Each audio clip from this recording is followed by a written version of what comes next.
All right, students, we're going to take a look at how to submit a link to your Google site into a teacher's Google Classroom. If you use the wrong link from the top URL bar, you'll notice that it says edit here.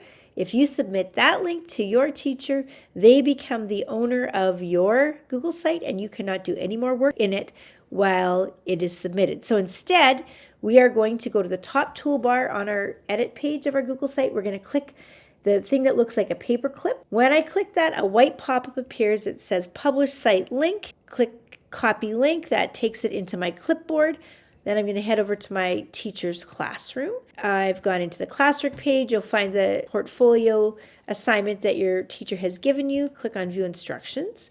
Top right-hand side, I'm going to come over to Add or Create. Click on the Link button. Control V to paste my link in. I'm going to click Add Link. Now here I'm going to click Turn In, and this is a good double check to make sure that the ending of your page is the one that matches your class. Click Turn In. Every time that you make an update to your website, you have to publish on your site, and as long as you're publishing regularly, your teacher will have whatever the most up-to-date version of your site is. You don't have to ever submit a link again.